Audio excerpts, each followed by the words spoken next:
Hey everybody, this is RC with Outdoor Gold Productions, and today we're going to do a bike check on my 2017 Yeti SB6 Turq.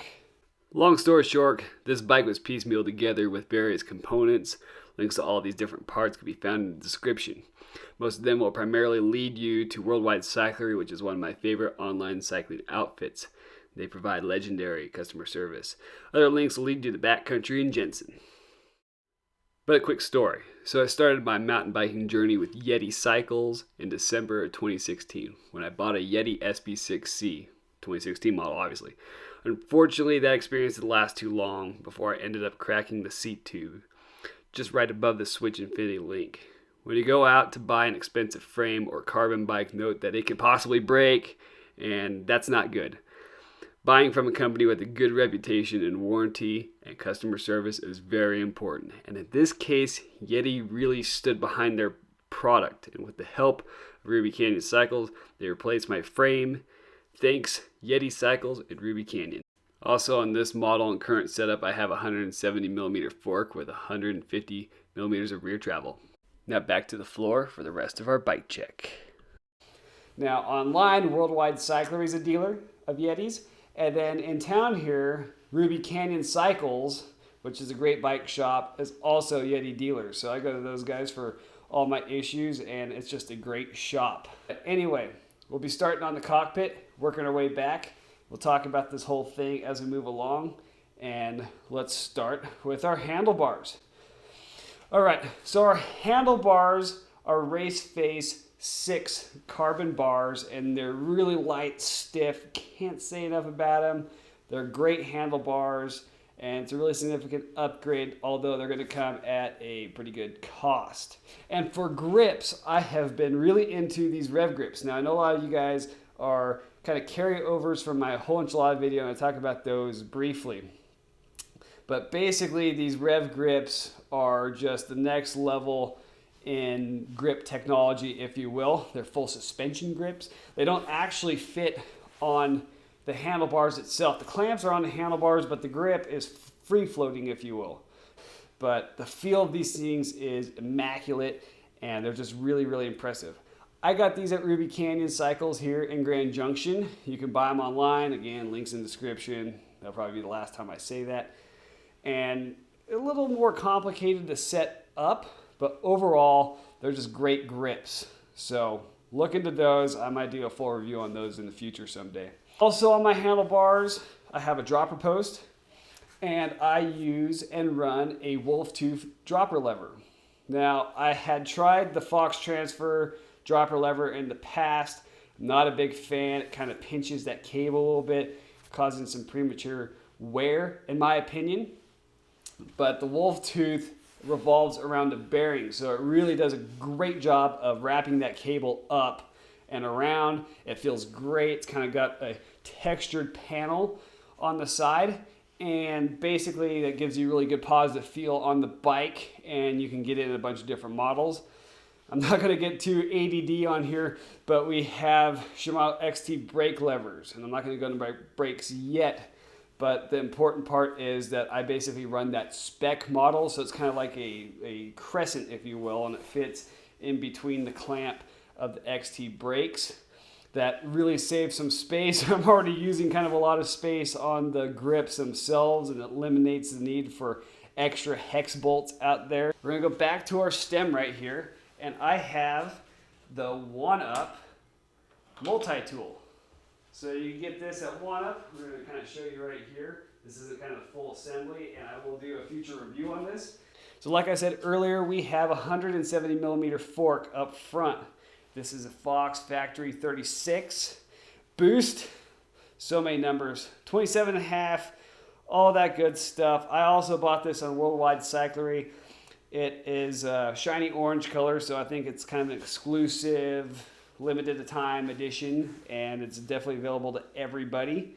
Makes the bike look cool. I have a black and orange theme going on here, and overall this might be one of the most customizable forks out there, kind of with a caveat. This is the MRP Ramp Control. It's pretty average. You would have to put your volume spacers in to regulate your ramp up. The ramp control is brought to you by MRP, so to speak. And it allows you to control your ramp up on a 16-click dial. I love this setup on this bike. I have high-speed, low-speed compression on my right side on my damper over here. And basically with the ramp control, I could run off a couple different settings. I could go full linear, so I just click and turn it off all the way, and then I just control my low speed and high speed on this side for trails that I feel kind of need a more linear feel. Now, if I'm transitioning to another trail with lots of drops and I know I'm going to be bottoming out, I'm going to, it's a 170 I know, but I'm going to start clicking this thing up. So usually I run 0 clicks in the ramp control, and I can potentially go all the way up to 8. That's, I think, about 4 clicks as a volume spacer is what I heard, but that's kind of where I want to go. And then I'll come back to my damper and I will adjust that accordingly. Also down here on the bottom, I like to run a bolt-on through axle. Anything that eliminates moving parts is a huge plus for me. Anything like a quick release can break, and in Grand Junction, the trails are really chunky and you have to fit in between some really tight spaces, and if you kind of get a wrong rub or if you wreck somewhere, you're going to potentially break that quick release, and so getting rid of that is a problem out of the way. Moving to our rear suspension over here, I have a Fox Float X2 2018 model, and I kind of have some mixed opinions on this thing. It feels great. It's really a great rear shock. I think I've already owned this for a couple months. I think I already have some air in it, so that's kind of an issue there. And the other thing to consider when you're getting bike parts is, can a bike shop fix it? And the technology is kind of, and the procedures have come out not that long ago, and from what I've seen on the internet, might not be the wisest guy on this issue, is that is a fairly complicated procedure to fix and rebuild a Float X2. So you might be better off sending it in, but that's time that this bike's not out on the trail unless you have a backup rear shock, which I'd highly recommend doing. But anyway, it feels great, super customizable. And the first ride I took with it, when I got my settings dialed in, I kind of went off a drop and I landed, and the landing was so smooth, I thought I tacoed my rear tire. Dropper post. So basically, I started out with dropper posts, and most of them failed very quickly. And so I eventually went to the Fox factory transfer dropper post. This is a 150 millimeter. I started out 125, quickly regretted my decision, and I'm 6'1", 150. Highly recommend, because you get a lot closer to that seat tube clamp, and so it better serves for days at the bike park. Discussion on our frame material, if you will, for the Yeti SB6 Turq. This matte black chips really easily. It's kind of one little criticism I have of it.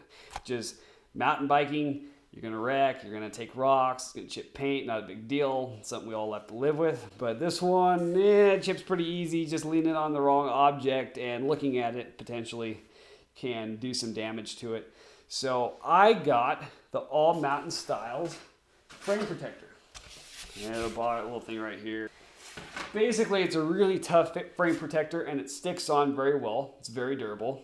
And quite frankly, I can put it and get a little artsy-craftsy with it, cut it, and insert it in areas where I think that I'm going to get potential scratches and damage. So I have a truck, and I'm shuttling bikes all the time. Right here underneath the seat tube, or regular head tube.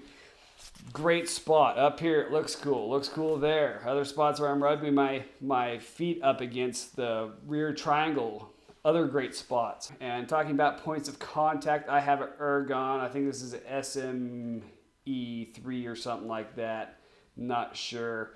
Again, I love Ergon seats. They fit really well. They seem to be quite durable. Moving along our points of contact. This is where we get pretty cool. This is a local company out in Grand Junction, and it's called Pedaling Innovations. These are the Catalyst pedals, and basically they are massive, massive pedals.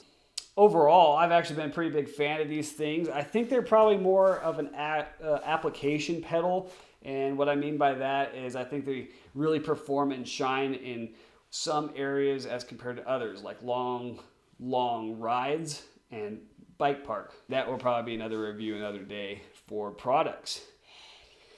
If we move to our drivetrain, I have Sram XX1 cranks. And when I bought these, I just thought it would be a great way to cut some weight down.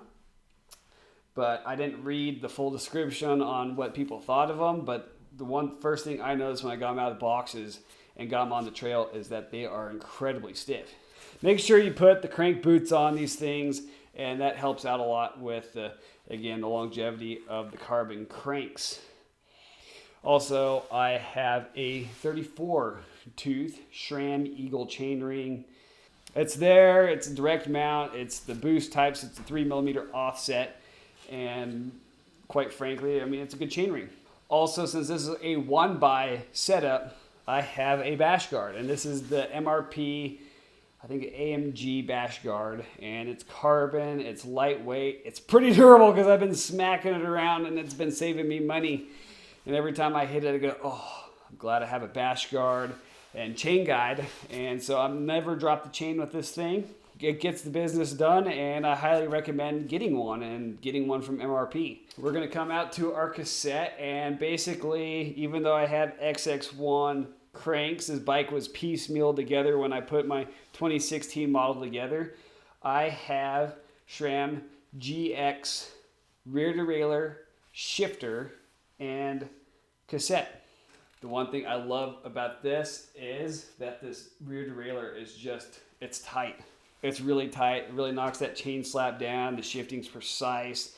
It's affordable compared to what the X01 and XX1 models were, because I'm really not a big fan of wrecking a rear derailleur and then having to spend $300 to get it replaced. I seem to go through rear derailleurs all the time. Hubs, I'm going to talk about my wheels. They're both DT Swiss E1900 splines. Basically, I had these converted over to work with the DT star ratchets. So I had 54 tooth star ratchets in this thing. If you want to upgrade your bike, that is secretly one of the best upgrades out there, is to do a little work on your hub. So this is just, I got the stock hub with these wheels. I think it's kind of like DT's cheapest enduro all mountain wheels. And again, huge upgrade. I mean, the 3-paw is what came with it. I think I bought it on Worldwide Cyclery also. And quite frankly, when you have a lot of technical climbs, that quick engagement is going to be really important. Also ramping up your speed at the bike park, going to try to hit a jump. Just been really into the 54 star ratchet. So if anybody ever is thinking about making a great upgrade to their ride, start there. You'll not regret it. My bottom bracket is also quite unique. The Yeti runs a press fit 92, but in this case, I opted for the higher quality wheels, threaded housing. Bottom bracket had that installed, but it does require some unique tools to mount. So I have an MRP race axle in the rear, and MRP saw a need out there, and particularly on Yeti, it comes stock with a big Shimano through axle, and it has a quick release on it. It's really sticking out there. Well, you could watch Nate Hill's video. He ran an Ibis, which is what I ran, but MRP released a little tougher version, a much tougher version, I should say, of an axle, and I quickly swapped that out and I put that in, and that's consistent, and you're not going to break it. It's just, it just handles the business back there. It saves you money, keeps you on your bike and not walking your bike. I'd highly recommend going that route. For tires on the rear, I'm running a 2.3 MAXXIS Aggressor double down. Anything that keeps me from getting a flat, and this is a tubeless setup.